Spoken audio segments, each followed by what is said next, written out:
There is a story told of a woman who lost everything in a single day. Her business collapsed, her savings evaporated, and the future she had carefully constructed crumbled like sand through her fingers.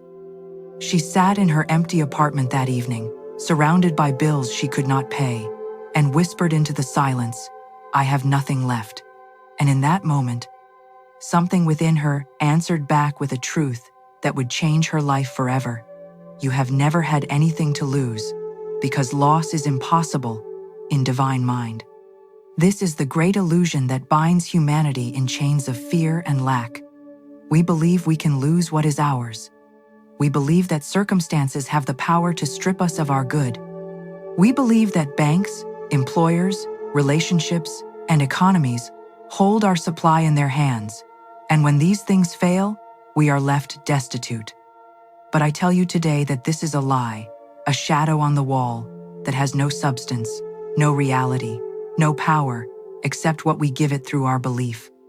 There is no loss in divine mind, and what God has given you cannot be taken away by any force in heaven or on earth. You must understand the nature of true supply. Supply is not money in a bank account, though money may be one of its manifestations. Supply is not a job, though employment may be a channel through which it flows. Supply is not a person, a place, or a thing. Supply is the infinite, inexhaustible good of God that flows to you and through you at every moment of your existence. It is the ocean, and what you see in your life are merely the waves. A wave may rise and fall, appear and disappear, but the ocean remains forever full, forever abundant, forever giving. When you anchor your consciousness in this truth, you become immune to the appearance of loss. The divine mind knows no subtraction, only addition and multiplication. In the mathematics of spirit, there is no minus sign. God does not take away. God gives and gives and gives without ceasing, without measure, without condition. Your good is established in the invisible realm before it appears in the visible world, and what is established in truth cannot be shaken by the winds of circumstance. This is why the enlightened soul does not panic when the bank balance falls, or when the opportunity seems to vanish. She knows that these are temporary arrangements of form, and form is always changing, always flowing, always reorganizing itself according to the patterns held in consciousness. But here is where most people stumble. They look at the empty bank account, the closed door, the rejection letter, and they say, "I have lost my good." In that moment, they have accepted the evidence of the senses over the truth of spirit, and what they decree with their words and beliefs must manifest in their experience. You cannot hold a thought of loss and expect to demonstrate abundance. You cannot speak words of lack and expect the universe to deliver plenty. Your word is your wand, and with it you are constantly creating your world, painting on the canvas of the invisible with the brush of your consciousness. I knew a man who lost his position after 20 years with a company. Everyone pitied him, told him how unfortunate he was, how difficult it would be at his age to find new work. He listened to these voices for 3 days, and in those 3 days, he felt his energy drain away, his confidence crumble, his future grow dark. On the 4th day, he remembered the truth. He stood before his mirror and declared, "There is no loss in divine mind. My perfect work now manifests. I am divinely guided to my true place." He repeated this every morning and every evening. Within 2 weeks, he received an offer for a position that paid more, offered greater satisfaction, and led him into a field he had always dreamed of entering, but thought impossible. What appeared as loss was actually divine mind clearing the way for greater good. This brings us to a fundamental principle that you must engrave upon your heart. Every ending is a beginning in disguise, and what you call loss is often preparation for greater demonstration. The universe is not random, chaotic, or cruel. It is intelligent, purposeful, and infinitely loving. When something leaves your life, it is because there is no longer vibrational alignment between that thing and your highest good. Divine mind is making room. Divine mind is clearing the channel. Divine mind is answering a prayer you may have forgotten you prayed, or a desire your soul has held that your conscious mind has not yet recognized. Consider the tree in autumn. Does it mourn when its leaves fall? Does it panic and say, "I am losing everything? I shall be bare and destitute"? No. The tree trusts the intelligence within itself, the divine pattern that knows spring will come again, that new growth is already forming in the invisible, that the sap will rise and the buds will break forth in their perfect timing. The tree lets go without resistance, without fear, without the belief in loss. And because it releases freely, it receives abundantly when the season turns. You are not less wise than a tree. You have within you the same divine intelligence, the same knowing, the same trust. You need only to claim it, to activate it with your faith, to water it with your words of truth. But faith is not passive hoping. Faith is active knowing. Faith is the substance of things hoped for, the evidence of things not seen. When you have true faith, you do not wait anxiously for your good to appear.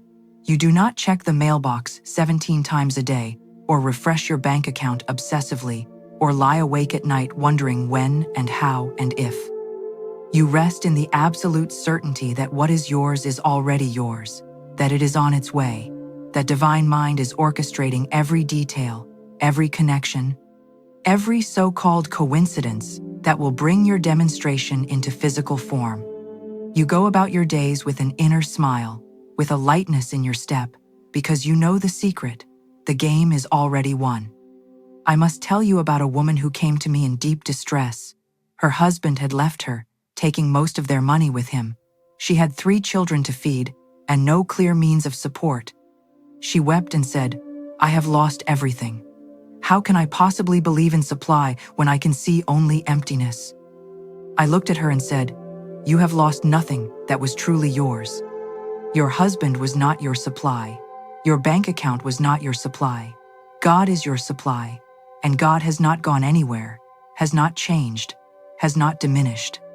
You are standing in an ocean of abundance right now, but you cannot receive it while you are declaring yourself empty." She did not believe me at first. The evidence was too strong, the appearances too convincing, but I gave her an assignment.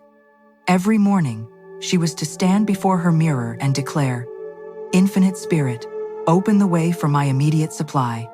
Let all that is mine by divine right now reach me in great avalanches of abundance. I am an irresistible magnet for my good."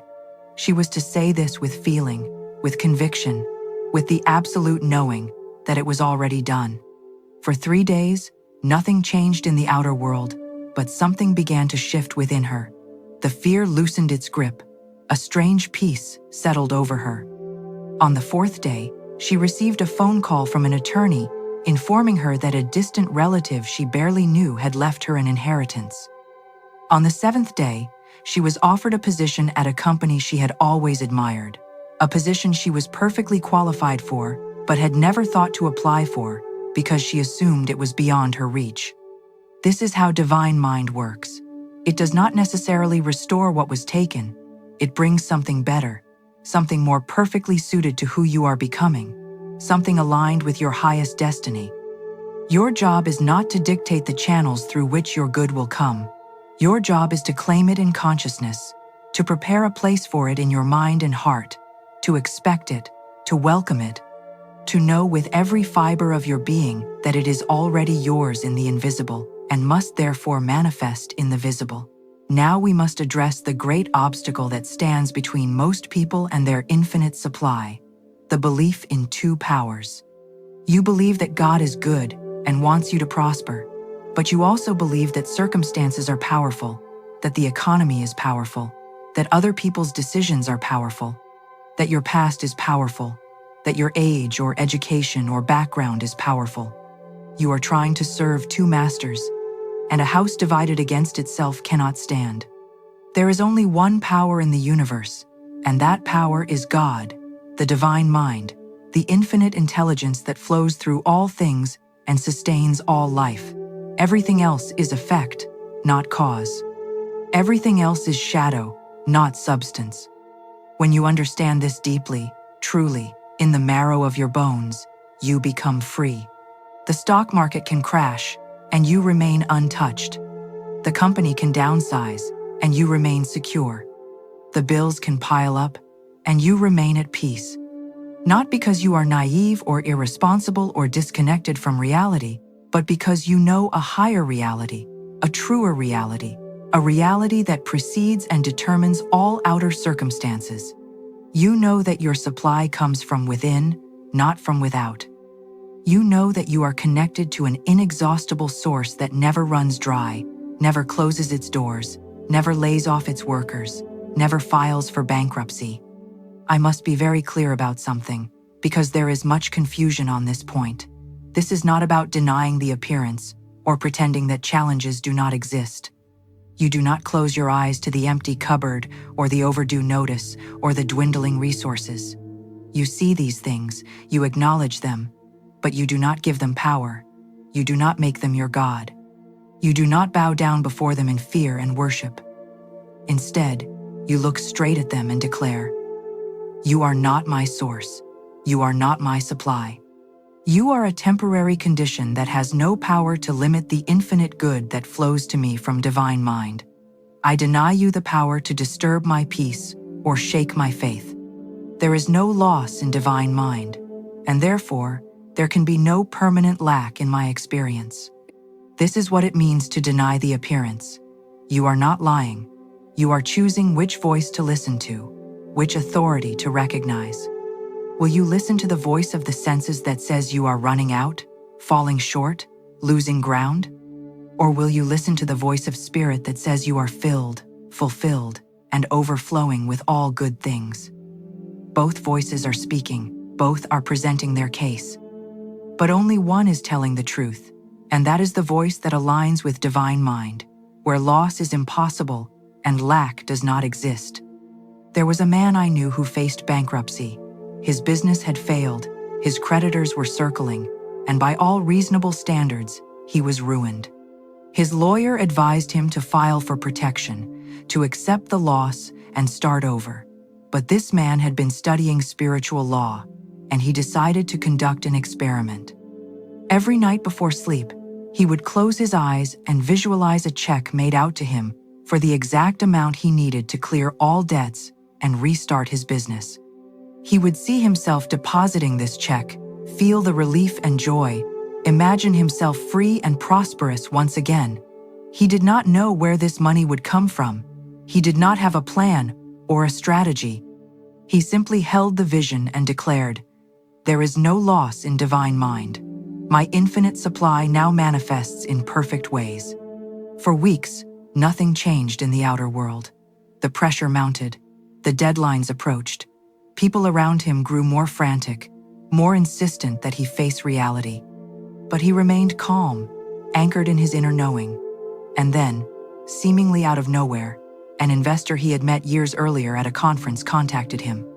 This investor had been following his work, believed in his vision, and wanted to provide the exact capital needed, not as a loan but as a partnership. The amount was precise, down to the dollar, matching the figure he had been visualizing every night. The man's business not only recovered but expanded beyond his original dreams, and he became a living testimony to the principle that there is no loss in divine mind. You may say this is coincidence, luck, or fortunate timing, but I tell you it is law, as precise and reliable as the law of gravity.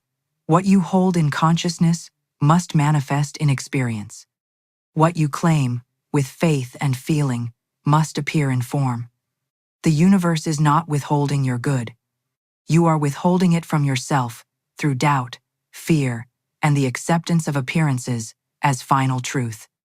The next step in claiming your infinite supply is to understand the role of gratitude and praise in opening the floodgates of abundance. You cannot be grateful and fearful at the same time. You cannot praise your good and worry about lack simultaneously. Gratitude is the great magnet that draws blessings into your life, and praise is the acknowledgement that what you desire is already yours. When you thank God for your supply before you see it, you are operating from faith, not from sight, and faith is the bridge between the invisible and the visible, the unmanifest and the manifest. Most people have this backward. They say, when I have the money, I will be grateful. When I get the job, I will praise God. When the situation improves, I will give thanks. But this is the consciousness of lack speaking, and it can only produce more lack.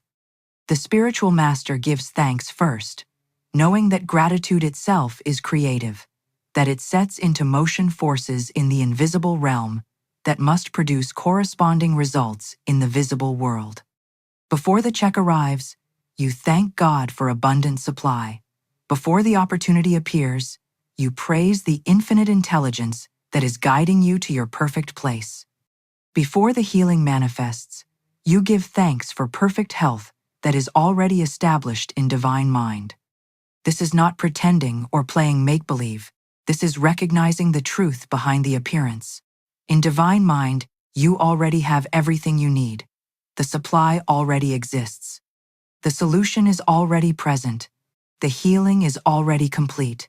Your work is to bring your consciousness into alignment with this truth, and gratitude is one of the most powerful tools you have for doing so. When you are truly grateful, you are saying yes to your good. You are opening the door. You are creating a space in your mind and heart for the demonstration to enter. I will share with you a practice that has transformed countless lives. Each morning upon waking, before you check your phone or turn on the news or allow the world to pour its opinions and problems into your consciousness, spend 5 minutes in active thanksgiving. Thank God for your abundant supply, even if your bank account is empty. Thank God for perfect health, even if your body is showing symptoms. Thank God for harmonious relationships, even if you are currently alone or in conflict.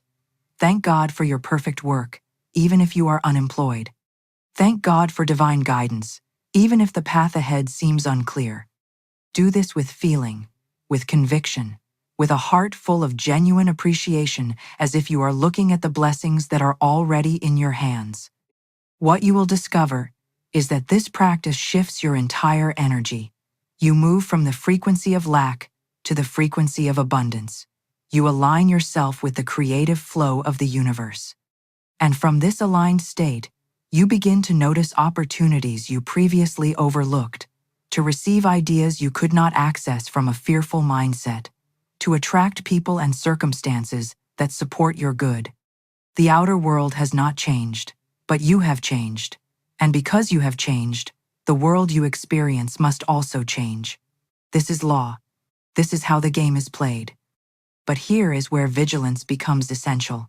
The old patterns of thought do not surrender easily. Fear is a habit. Worry is a groove worn deep in the mind, and doubt has been your companion for so long that it feels almost like a friend. You will have moments when the appearances seem overwhelming, when the evidence of lack is so strong that your faith wavers. In these moments, you must be fierce. You must guard your thoughts as you would guard your most precious treasure, because your thoughts are your most precious treasure. They are creating your tomorrow. When the fearful thought arises, when the voice of lack begins to whisper its lies, you must immediately counter it with truth. You do not fight the negative thought, for what you resist persists. You simply replace it.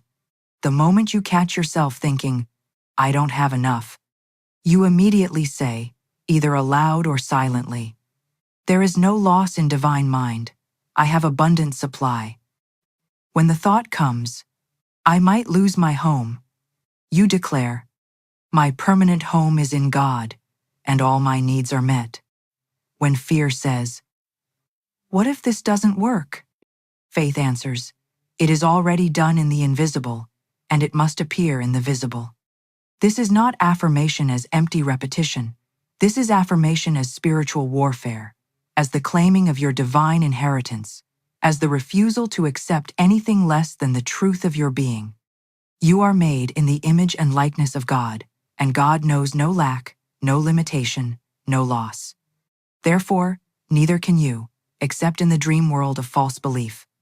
You are waking up from that dream. You are remembering who you are. You are claiming your infinite supply not as something outside yourself that you must chase or earn or beg for, but as something that flows from within you because it is your very nature. And so we come to the final truth that will set you free. You must give in order to receive, circulate in order to accumulate, bless in order to be blessed. This is the law of circulation, and it is as fundamental to prosperity as breathing is to life. You cannot breathe in without breathing out. You cannot receive the new while clutching desperately to the old. The universe is a flowing river, not a stagnant pond, and you must allow your good to flow through you, not to you, and then stop. When you dam up the flow through fear or hoarding or the belief that you must protect what little you have, you cut yourself off from the very source you are trying to secure. This is perhaps the most challenging instruction for those who are experiencing lack. When you feel you have barely enough, the suggestion to give seems not only foolish, but dangerous. Every instinct screams to hold on, to save, to protect, to conserve. But I tell you that this is the consciousness of poverty, and it can only produce more poverty. The consciousness of wealth knows that there is always more where that came from, that the source is infinite, that giving creates a vacuum that must be filled with greater good. When you give from your need, you are making the most powerful statement of faith possible. You are saying to the universe, I trust the infinite supply. I know there is no loss in divine mind. I give freely because I know I cannot give away what is truly mine. But you must give correctly, with the right spirit and the right understanding. Giving from resentment, obligation, or the desire to manipulate outcomes is not true giving and will not produce the results you seek. True giving is joyful, spontaneous, and unconditional. You give because it is your nature to give, because you are an outlet for divine abundance, because in giving, you are expressing the generous, overflowing Spirit of God. You give to the place that feeds you spiritually, to the person or organization through which you receive inspiration, guidance, or upliftment. You give as the Spirit directs, following your intuition, trusting that inner voice that tells you where and how much. I knew a woman who was struggling terribly with finances. She had barely enough to pay her rent, and there were days when she did not know where her next meal would come from. One day she passed a street musician whose music touched her heart deeply, lifting her out of her despair for a few precious moments. She had only $5 in her purse, money she had earmarked for food. The conventional mind would say, keep your money. You need it more than he does. But something within her said, give. She placed the $5 in his case, and as she did, she felt a surge of joy, a sense of freedom, a knowing that she had just participated in divine circulation. That evening, she received an unexpected call from a former employer offering her freelance work. The payment was 50 times what she had given that morning. Within a week, a friend invited her to dinner and mentioned a job opening that proved to be her perfect position. Within a month, her financial situation had completely transformed. She later told me that the act of giving, when she had so little, broke something within her, some hard shell of fear and scarcity that had been blocking her good. In giving, she had demonstrated faith, and faith is the substance of things hoped for, the evidence of things not seen. Now, let me speak plainly about what you must do to claim your infinite supply. First, you must change your inner conversation. Stop speaking words of lack. Stop saying I can't afford it, I don't have enough, money is tight, times are hard. These words are decrees, and they are creating your experience. Instead, train yourself to speak abundance. Say, I am abundantly supplied. Money flows to me easily. I have more than enough. The universe provides. At first, these words may feel false, but persist. You are not lying. You are choosing to align with a higher truth. Second, you must act as if your supply is already here. This does not mean spending money you do not have or being irresponsible. It means carrying yourself with the confidence of one who knows she is provided for. It means planning for abundance, expecting good, preparing for increase.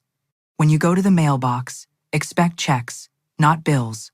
When the phone rings, expect opportunity, not demands.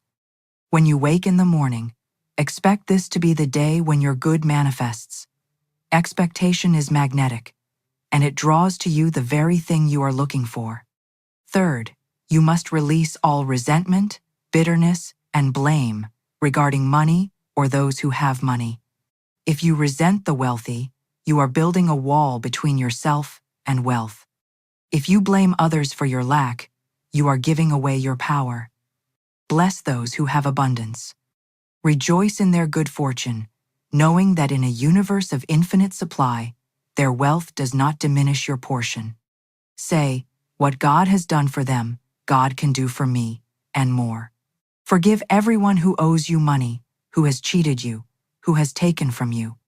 Forgiveness clears the channel and allows your good to flow. Finally, you must stand firm in the truth, regardless of appearances. There will be tests. There will be moments when everything in the visible world seems to contradict what you are claiming.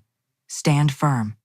The universe is checking to see if you really believe what you are saying, if your faith is genuine or merely wishful thinking. This is your moment of power. This is where you prove your mastery. Look at the empty bank account, the overdue bill, the closed door, and declare with absolute conviction, there is no loss in divine mind. My infinite supply is established in the invisible and is now manifesting in the visible.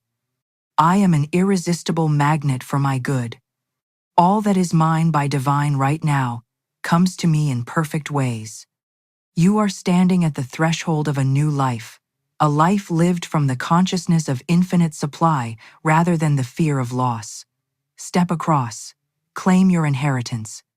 The kingdom has been prepared for you from the foundation of the world. It is yours. It has always been yours. There is no loss in divine mind, and therefore, there can be no permanent lack in your experience. Speak your word, hold your vision, give thanks, and watch as the invisible becomes visible, as the abundant supply that has always surrounded you finally breaks through into your awareness and your experience. This is your divine right. This is spiritual law. This is truth, and the truth has set you free.